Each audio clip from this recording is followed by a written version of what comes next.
नमस्कार,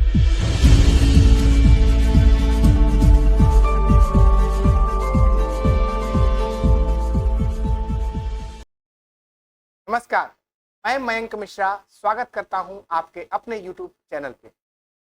पिछली क्लास में हमने पढ़ा था किस प्रकार लोक प्रशासन एक विषय के रूप में आगे बढ़ा।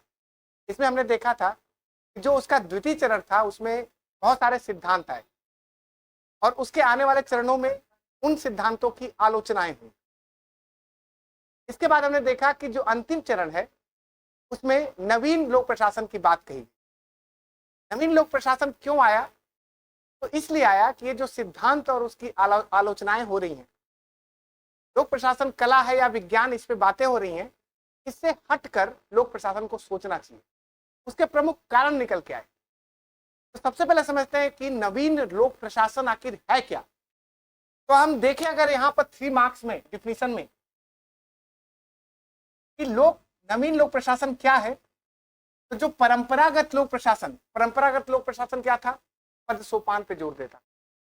लोक प्रशासन को कला और विज्ञान बनाने पर तुला हुआ है। बहुत सारे सिद्धांत आए कि आप ऐसा करोगे तो ऐसा हो जाएगा, लेकिन नवीन लोक प्रशासन इस तरह के परंपरागत लोक प्रशासन से अलग हट करके सामने आया।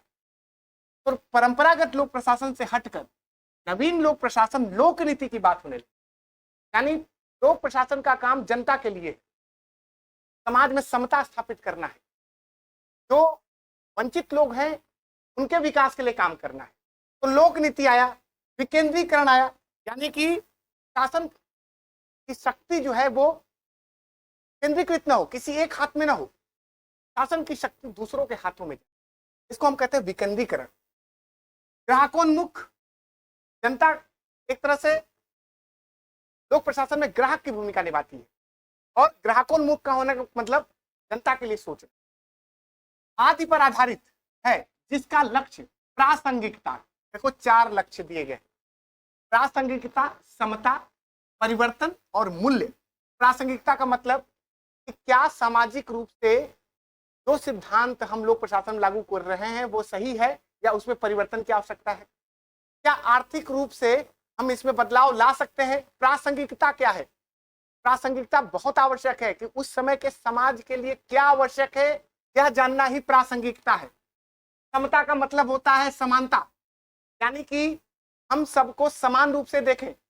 अगर कोई वंचित है तो उसको ऊपर उठाने का काम करें। तो समता को स्थापित करना, परिवर्तन लाना सिद्धांतों में, ये नहीं कि जो परंपरागत चीजें चली आ रही हैं उन्हीं को मान रहे हैं। और मूल्य का मतलब कि अगर लोक प्रशासन में मूल्य होगा तो यह सुनिश्चित हो पाएगा कि एक लोक प्रशासन बेहतर काम कर पाएगा, वंचित वर्ग के लिए काम कर पाएगा, असहाय लोगों के लिए काम कर पाएगा। इस प्रकार नवीन लोक प्रशासन का उदय होता है, जिसकी परिभाषा ये है। अब देखो 3 नंबर में एक चीज और पूछ सकता है कि नवीन लोक प्रशासन का लक्ष्य क्या है। तो मैंने ये 4 लिखे हुए लक्ष्य: प्रासंगिकता, समता, परिवर्तन और मूल्य। तो आप इसको लिखिएगा ऐसे। चलिए आगे बढ़ते हैं। अब देखिए, एक प्रश्न हमने 11 मार्क्स में बनाए हैं कि नवीन लोक प्रशासन के आने के प्रमुख कारणों की चर्चा करें। आखिर ऐसे क्या कारण थे कि लोक प्रशासन को नए दृष्टिकोण से देखने की आवश्यकता पड़ी। तो उन कारणों को हम 11 मार्क्स में लिखेंगे। तो अगर हमको इंट्रोडक्शन के रूप में लिखना हो तो क्या लिखेंगे?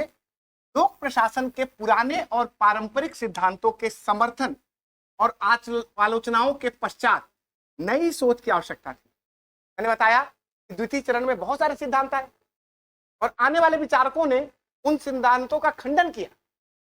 खंडन करके ये बताया कि वैज्ञानिकता नहीं है, कला है। तो ये जो विवाद था परंपरागत लोक प्रशासन का, उसमें बदलाव की जरूरत थी। और बदलाव क्यों? तो बदलाव का कोई ना कोई कारण होगा, और उन्हीं कारणों को आज हम यहाँ पर समझने का प्रयास करेंगे, जिसके कारण नवीन लोक प्रशासन का उदय हुआ।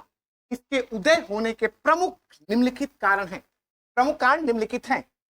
तो भाई देखो, 1945 में जब द्वितीय विश्व युद्ध समाप्त हुआ तो उसके बाद शीत युद्ध शुरू हो गया। शीत युद्ध आपको पता है कि एक तरफ यूएसए था, दूसरी तरफ रसिया था। तो उनके बीच में एक शीत युद्ध की कंडीशन उत्पन्न हो गई। साथ में जो अमेरिकन सैनिक थे, यानी जो यूएसए के सैनिक थे, बहुत सारे मारे गए, वियतनाम युद्ध में मारे गए, दक्षिणी कोरिया के युद्ध में मारे गए। इसलिए नए प्रशासन की जरूरत पड़ी, नए सोच की जरूरत पड़ी, क्योंकि उस समय के यूएसए में असंतोष था। उन लोगों को लगता था कि जो डिफेंस है वो सही से काम नहीं कर रही है, अपने लोगों को मरवा रही है। तो इस तरह की सोच ने जो पैदा हो गई थी उसको दूर करने की आवश्यकता थी। तो एक ऐसे प्रशासक की जरूरत थी जो लोगों के बीच में ये जो वहम आ गया है कि हमारे सैनिक मारे जा रहे हैं और अमेरिका उनको जबरदस्ती मरवा रहा है, इसलिए नए सोच की आवश्यकता थी। और यह जो नया सोच था उसी से जन्म होता है नवीन लोक प्रशासन का। तो यहाँ पर हम देखिए, हमने लिखा है द्वितीय विश्व युद्ध के उपरांत शीत युद्ध प्रारंभ हो चुका था। वियतनाम और दक्षिण कोरिया के युद्ध में अमेरिकन सैनिक मारे गए थे, जिससे अमेरिका में असंतोष, लोग विश्वास नहीं करते थे डिफेंस पे। यह कारण था जिसे नवीन लोक प्रशासन आया। दूसरे कारण पे आते हैं तो आपको पता है कि यूएसए में रंग भेद चरम पर था।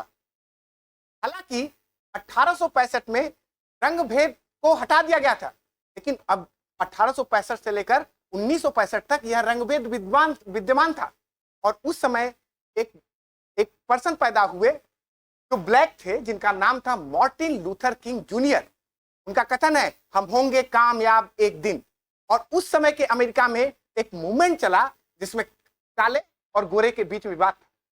ये जो विवाद था, ये जो कंडीशन थी, इसके कारण जो है जब आवाज उठाई गई मार्टिन लूथर किंग जूनियर के द्वारा तो उनको गोली मारकर हत्या कर दी गई। तो एक तरह से अमेरिकन के बीच में असंतोष की भावना थी। तो एक ऐसे प्रशासन की जरूरत थी जो कि परंपरागत लोक प्रशासन से हट करके नए तरीके से सोचे। तो दूसरा कारण यहाँ पर है, यूएसए में रंग भेद चरम पर था, इसका प्रतिरोध मार्टिन लूथर किंग जूनियर कर रहे थे, किंतु उनकी भी हत्या कर दी गई। इसलिए समाज में असमानता को दूर कर समता स्थापित करने की आवश्यकता थी। और मैंने बताया है कि जो हमने लक्ष्य बताए हैं, प्रासंगिकता, समता, उसमें समता भी एक लक्ष्य है। सबको, जो भी वंचित वर्ग है उसको ऊपर उठाना, तो ये आवश्यकता थी। इसके साथ साथ एक विद्वान हुए जिनका नाम था FC मोशर।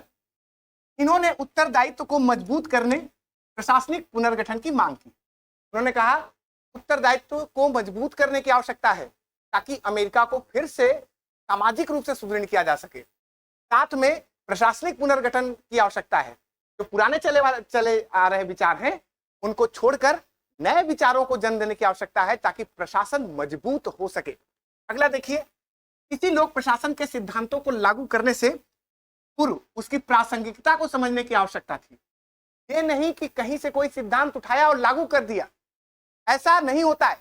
हर समाज के समय काल के साथ उस समाज में परिवर्तन आता है, तो उसकी प्रासंगिकता को देखना होगा कि क्या जो हम कर रहे हैं वो उस समाज के लिए उचित है या नहीं। साथ ही मूल्यों को ठीक प्रकार से लोक प्रशासन में सम्मिलित करना आवश्यक था ताकि नैतिकता का विकास हो सके। बहुत सारे काउंटर कल्चर खड़े हो गए थे उस समय के अमेरिका में।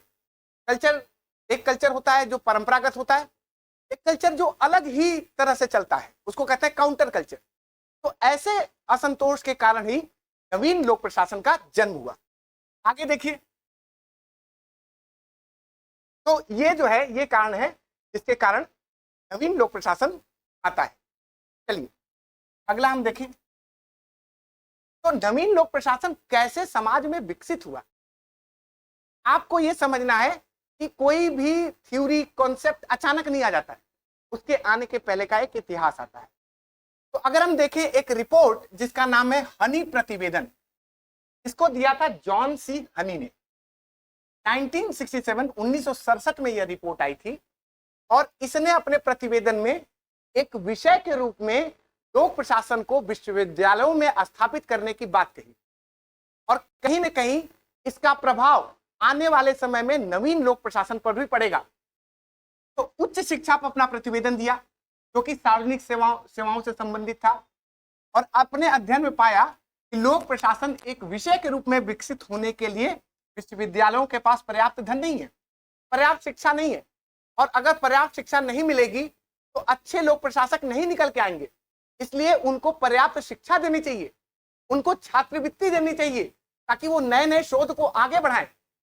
विश्वविद्यालय में ऐसे प्रोफेसर नियुक्त करने चाहिए जो कि निपुण लोक प्रशासक बनाए, तो इसलिए जो है हनी प्रतिवेदन ने विश्वविद्यालयों में एक विषय के रूप में लोक प्रशासन को स्थापित करने पर जोर दिया। इस प्रतिवेदन में यह माना गया कि विश्वविद्यालयों में लोक प्रशासन का विकास हो, शोध करने वालों को आर्थिक सहायता दी जाए, छात्रों के लिए छात्रवृत्ति की व्यवस्था की जाए, लोक प्रशासन के क्षेत्र को विधायिका, कार्यपालिका एवं न्यायपालिका को सम्मिलित किया जाए। बहुत सारे संकुचित विचारक मानते हैं कि जो लोक प्रशासन है वो सिर्फ कार्यपालिका का हिस्सा है, लेकिन जब हम इसको बृहद दृष्टिकोण से देखेंगे तो न सिर्फ लोक प्रशासन कार्यपालिका का हिस्सा है, बल्कि इसमें विधायिका भी शामिल है, इसमें न्यायपालिका भी शामिल है। तो हनी प्रतिवेदन ने कहा कि लोक प्रशासन के क्षेत्र को विधायिका, कार्यपालिका और न्यायपालिका तक बढ़ाया जाए। अब भाई इसके बाद एक सम्मेलन हुआ जिसको हम कहते हैं फिलाडेल्फिया सम्मेलन। ये बहुत महत्वपूर्ण है और हो सकता है 5 मार्क्स में आपसे पूछ ले, फिलाडेल्फिया सम्मेलन में लोक प्रशासन पर किस प्रकार का सुझाव दिया गया। तो किसकी अध्यक्षता में फिलाडेल्फिया सम्मेलन हुआ? तो जेसी चार्ल्स वर्थ की अध्यक्षता में 1967 ईस्वी में फिलाडेल्फिया सम्मेलन का आयोजन किया। इसके प्रमुख सुझाव निम्नलिखित हैं। अब देखो सुझावों की बात करते हैं। तो हमने पहले देखा था, पहले चरण में जब हम लोग विषय के रूप में पढ़ रहे थे तो हमने देखा था कि वुड्रो विल्सन, जिनको लोक प्रशासन का पिता कहा जाता है, उन्होंने कहा था कि नीति निर्माता अलग हो और क्रियान्वित करने वाले अलग हो। नीति निर्माता कौन है? तो जो राजनीतिक लोग हैं वो नीति निर्माता होते हैं और लोक प्रशासन नीतियों का क्रियान्वयन करता है। तो वो जो काल था वो राजनीति का द्विविभाजन काल था, राजनीति और प्रशासन, लोक प्रशासन का द्विविभाजन काल था। लेकिन नवीन लोक प्रशासन कहेगा कि नहीं भाई, नीतियों में हस्तक्षेप लोक प्रशासक का भी होना चाहिए। तो नीति निर्माण कौन करता है? जो राजनीति वाले होते हैं। और कार्य लोक प्रशासन को अलग नहीं करना चाहिए। नीति निर्माण का कार्य और लोक प्रशासन को अलग नहीं करना चाहिए।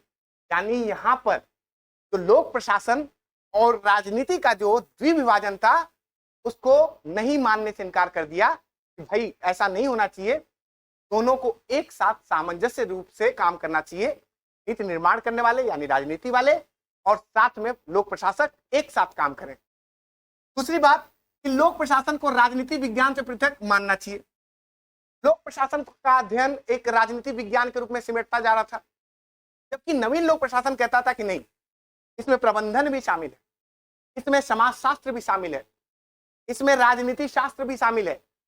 यानी इसमें बहुत सारे आयाम हैं, क्योंकि हमें न सिर्फ राजनीति को समझना है, मनुष्य को समझना है, उसकी सामाजिक स्थिति को समझना है, उसकी आर्थिक स्थिति को समझना है, तो अर्थशास्त्र को भी शामिल करना पड़ेगा। यानी बहुत सारे विषय इसमें सम्मिलित होंगे। फिलाडेल्फिया सम्मेलन में सुझाव दिया गया कि राजनीति विज्ञान से पृथक मानना चाहिए। भाई सिर्फ राजनीति विज्ञान क्यों मानते हो आप? आपको बहुत सारे विज्ञान इसमें सम्मिलित करने। साथ ही सामाजिक समस्याओं पर लोक प्रशासन का ध्यान होना चाहिए। लोक प्रशासन पद सोपान पे ध्यान दे रहा है। लोक प्रशासन इस पर ध्यान दे रहा है कि कैसे काम करेंगे और कैसे उत्पादकता बढ़ेगी। तो यहां कहा जा रहा है कि नहीं भाई, लोक प्रशासन को सामाजिक सरोकार से जुड़ा हुआ होना चाहिए, जनता से जुड़ा हुआ होना चाहिए। यानी सामाजिक समस्याओं पर लोक प्रशासन का ध्यान अधिक होना चाहिए। साथ ही अगर हम देखें तो भविष्य के प्रशासकों को व्यावसायिक प्रशिक्षण संस्थानों द्वारा प्रशिक्षण दिया जाना चाहिए। अगर व्यावसायिक प्रशिक्षक आएंगे तो वो निपुण बनाएंगे। व्यावसायिक प्रशिक्षक किसी भी जगह पे होते हैं तो ये जानते हैं क्या करेंगे तो क्या होगा, इससे निपुणता आती है। तो सिर्फ भविष्य के प्रशासकों को सिर्फ प्रशिक्षण नहीं देना चाहिए, व्यावसायिक प्रशिक्षण संस्थानों के द्वारा भी प्रशिक्षण देना चाहिए। साथ ही अंतिम और बहुत महत्वपूर्ण, अभी तक के लोक प्रशासन में पद सोपानों को बहुत महत्व दिया जाता था। पद सोपान का मतलब एक टॉप लेवल पे है, एक मिडिल लेवल पे है और एक लोअर लेवल पे है। फिलाडेल्फिया में कहा गया कि भाई साहब, पद सोपान पे इतना ज्यादा ध्यान देने की जरूरत नहीं है। पद सोपान पे जब हम ज्यादा ध्यान देते हैं तो कार्य सही से नहीं हो पाता है, और अगर हमें कार्य को सही से करना है तो पद सोपान को सरल बनाना चाहिए, जटिल नहीं बनाना चाहिए। चलिए आगे बढ़िए। अब देखो भाई, नवीन लोक प्रशासन का जो कंसेप्ट है, जो सिद्धांत है, वो जिस सम्मेलन से आया उसको कहते हैं मिन्नो ब्रुक सम्मेलन। ये हुआ था 1968 में। अब देखो, मिन्नोब्रुक एक जगह है अमेरिका में, यूएसए में, यूनाइटेड स्टेट ऑफ अमेरिका में। यहाँ पर एक बहुत बड़ा हॉल है, जहाँ पर बहुत ज्यादा लोग बैठ सकते हैं। वहां पर दुनिया के तमाम युवा जो है एकत्रित हुए। तो मिन्नोब्रुक का जो पहला सम्मेलन है वो युवाओं का सम्मेलन कहा जाता है, क्योंकि उसमें बहुत ज्यादा युवा थे। लगभग 30 से 40 वर्ष की एवरेज आयु थी सबकी। तो ये हम देख सके तो मिन्नोब्रुक सम्मेलन 1968 में हुआ। क्या देखिए क्या है, तो नवीन लोक प्रशासन की शुरुआत इसी सम्मेलन से मानी जाती है। इसके पहले फिलाडेल्फिया हनी रिपोर्ट अपनी बातें रख रहे थे, लेकिन अगर सही मायने में अगर हम देखें तो नवीन लोक प्रशासन की शुरुआत मिन्नोब्रुक सम्मेलन, ये पहला सम्मेलन है। ऐसे 3 सम्मेलन अभी तक हो चुके हैं। सबसे महत्वपूर्ण पहला है। तो पहला में क्या है कि यह युवाओं का सम्मेलन था। मैंने बताया कि पूरी दुनिया से युवा यहाँ एकत्रित हुए थे। वाल्डो बहुत महत्वपूर्ण नाम है। इसके अध्यक्ष थे, ये जरूर लिखिएगा इसके बारे में कि वाल्डो इसके अध्यक्ष थे। इस सम्मेलन के पश्चात नवीन लोक प्रशासन में प्रासंगिकता, हमने शुरुआत में ही बताया था लक्ष्य, और वो जो लक्ष्य है वो किससे आया है, तो मिन्नोब्रुक सम्मेलन से आया है। प्रासंगिकता, मूल्य, सामाजिक समता और परिवर्तन को सम्मिलित किया गया। नवीन लोक प्रशासन का लक्ष्य बन गया प्रासंगिकता। सामाजिक प्रासंगिकता देखनी चाहिए कि सही है या गलत, आर्थिक प्रासंगिकता देखनी चाहिए कि सही है या गलत, राजनीतिक प्रासंगिकता देखनी चाहिए कि सही है या गलत, जो हम कर रहे हैं वो कितना उपयोगी है, उस समय उस समाज के हिसाब से कितना उपयोगी है, यही प्रासंगिकता है। साथ ही मूल्य, अगर मूल्य होगा तो लोक प्रशासन का झुकाव शोषित वर्ग की ओर किया जा सकता है। मूल्य बहुत आवश्यक है। कैसे आवश्यक है? मानव मूल्य के कारण ही हम दूसरों की मदद करते हैं। अगर मूल्य न हो तो हम सब लोग सेल्फ सेंटर्ड हो जाए, स्वार्थी हो जाए, अपने लिए सोचें। मूल्य है तो हम दूसरों के लिए सोचते हैं। तो अगर लोक प्रशासन में मूल्य होगा तो जो लोक प्रशासक होगा वो शोषित वर्ग, वंचित वर्ग, असहाय वर्ग की मदद करने के लिए तत्पर रहेगा। तो मूल्य बहुत आवश्यक है। साथ ही सामाजिक समता, सभी वर्गों को सम्मिलित किया जाना चाहिए। शोषित और वंचित वर्गों को यही कहलाती है सामाजिक समता। साथ में परिवर्तन, सामाजिक आर्थिक परिवर्तन आवश्यक है, और यही मिन्नोब्रुक सम्मेलन से नवीन लोक प्रशासन का जन्म हो जाए। आगे समझिए, 2 सम्मेलन और हुए। देखिए, ये पहला हुआ 1968 में, 20 साल बाद होगा 1988 में, फिर 20 साल बाद होगा 2008 में, यानी 3 सम्मेलन हुए हैं।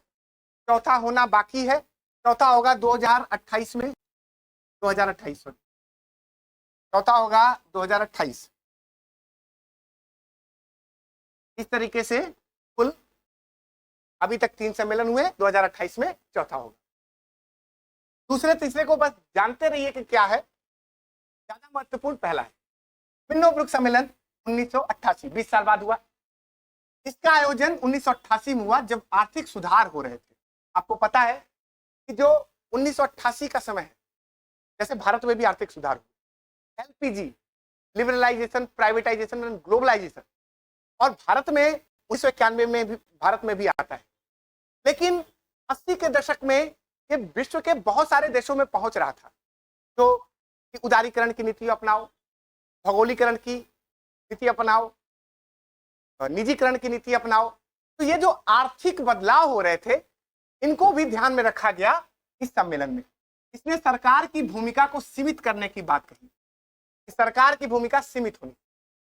आपको पता है कि निजीकरण जब होता है तो उसमें सरकार की भूमिका कम होती है, और निजीकरण का विकास ज्यादा होता है। तो सरकार की भूमिका जितनी कम होगी उतना ही अच्छे से आप काम कर पाओगे, प्रॉफिट आपको ज्यादा मिलेगा। तो सरकार की जो भूमिका थी उसको सीमित करने की बात की। प्रौद्योगिकी पे चर्चा हुई, और ये समय वो समय भी है, आप लोग समझ रहे होंगे, जब इंटरनेट अपना फैलाव कर रहा था, टेक्नोलॉजी बढ़ रही थी, कम्युनिकेशन बढ़ रहा था, इंटरनेट जैसी चीजें के आने की शुरुआत हो चुकी थी। तो प्रौद्योगिकी के बहुत सारे हिस्सों में इस पर चर्चा हुई कि लोक प्रशासन में इसको कैसे इस्तेमाल किया जा सकता है। मिन्नोब्रुक सम्मेलन 2008 मैंने बताया 20 साल बाद आएगा। तो आर्थिक मंदी आपको पता है कि 2007 में अमेरिका में, यूएसए में आर्थिक मंदी आई थी, जब लेहमन ब्रदर्स और मेरिल लिंच दिवालिया हो गए थे, और इसके कारण पूरी दुनिया उस आर्थिक मंदी को झेल रही थी। तो अगला जो टॉपिक बना वो आर्थिक मंदी, और इसका आयोजन हुआ, मानव कल्याण और विकास को समझाया गया और कहा गया भैया लोक प्रशासन का काम है मानव का मैक्सिमम कल्याण हो। एक चीज और है, याद रखिएगा, नवीन लोक प्रशासन के साधन पूछे क्या 4D पूछे। 4D क्यों? डिसेंट्रलाइजेशन पहला डी, डेलीगेशन दूसरा डी, डेमोक्रेटाइजेशन तीसरा डी, एंड डी ब्यूरोक्रेटाइजेशन, डी नौकरशाहीकरण, ये चौथा डी। विकेंद्रीकरण, प्रत्यायोजन, लोकतांत्रिकरण और विनौकरशाहीकरण, ये साधन है। आपको पता है साधन का प्रयोग हम साध्य को पाने के लिए करते हैं। साध्य होता है लक्ष्य, और लक्ष्य तक पहुंचने के लिए साधन की आवश्यकता होती है। लक्ष्य क्या है? प्रासंगिकता। लक्ष्य क्या है? मूल्य। लक्ष्य क्या है? समता। लक्ष्य क्या है? परिवर्तन।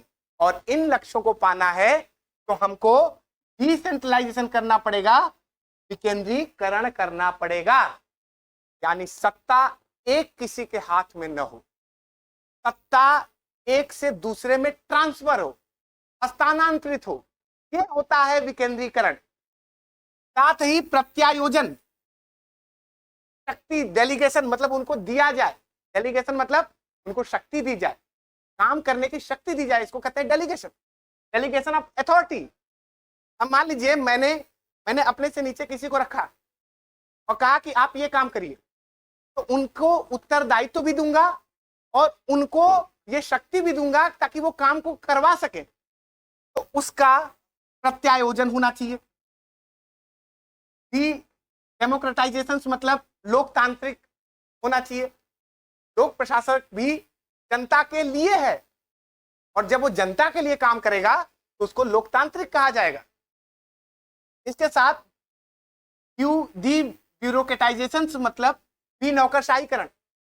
अब देखो, सत्ता अगर केंद्र में होगी तो नौकरशाही प्रवृत्ति ज्यादा बढ़ेगी, मैं ही मैं, हम ही हम है, बाकी सब कम है। लेकिन जब हम सत्ता का हस्तांतरण यूनिट में करेंगे तो ये जो नौकरशाही प्रवृत्ति है इसमें कमी आएगी। तो हस्तांतरण किया जाए, इस तरीके से अगर हम कहें विकेंद्रीकरण, प्रत्यायोजन, लोकतांत्रिकरण और विनौकरशाहीकरण दो नवीन लोक प्रशासन के साधन हैं। अब इनसे एक चीज और कि नवीन लोक प्रशासन की क्या विशेषताएं निकल के आई, थोड़ा सा अगर हम समराइज कर दें, हो सकता है प्रश्न ऐसे पूछ दे कि नवीन लोक प्रशासन क्या है और इसकी प्रमुख विशेषताएं क्या हैं। तो 3-4-5 पॉइंट हम आपको यहाँ पर लिख देते हैं, उसको समझ लीजिएगा, तो नोट्स के रूप में बना लीजिएगा। पहला, तो नवीन लोक प्रशासन है वो ग्राहकों मुख है। जैसे हम कोई कंपनी जो है वो कोई प्रोडक्ट बनाती है तो वो ये ध्यान रखती है कि जो हमारा ग्राहक है क्या वो सेटिस्फाई है, क्या उसको संतुष्टि मिली है। ऐसे ही लोक प्रशासन को भी ग्राहकोन्मुख होना पड़ेगा, और यहाँ के जो ग्राहक है जनता है जिसको हमको प्रशासित करना है, तो जनता के लिए काम करना है। साथ ही दूसरी विशेषता विकेंद्रीकरण, भाई सत्ता एक हाथ में ना हो, विकेंद्रीकरण और प्रत्यायोजन, डेलीगेशन, शक्ति और उत्तरदायित्व दिया जाए, सत्ता एक जगह से दूसरी जगह डाली जाए। तीसरा, समता हम विशेषता के रूप में समझी गए हैं, समाज के सभी वर्गों को सम्मिलित करना है। चौथा, प्रासंगिकता भी विशेषता बन गई भाई, प्रासंगिकता भी विशेषता बन गई कि नहीं, यानी उस समय काल परिस्थितियों के हिसाब से वो सही है या नहीं। साथ में परिवर्तन करते रहो भाई, एक ही तरह के कंसेप्ट लेकर मत चलो, परिवर्तन संसार का नियम है और जैसा समय काल है उसके हिसाब से काम करो। छठा क्या हो गया भाई? तो छठा हो गया क्षमता मूल्य, छठा हो गया मूल्य। तो नवीन लोक प्रशासन में क्या सम्मिलित है? तो नवीन लोक प्रशासन में मूल्य सम्मिलित है। सातवां जरूर लिखिए, क्या है इसमें, क्योंकि इतने सब तो आपको पता ही है। सातवां ये लिखिए कि नीति निर्माण पढ़ा है हमने, अभी पढ़ा। और लोक प्रशासन भिन्न नहीं है। आप लोग ने देखा था कि प्रथम चरण में इसको भिन्न माना गया था, लेकिन ये भिन्न नहीं है।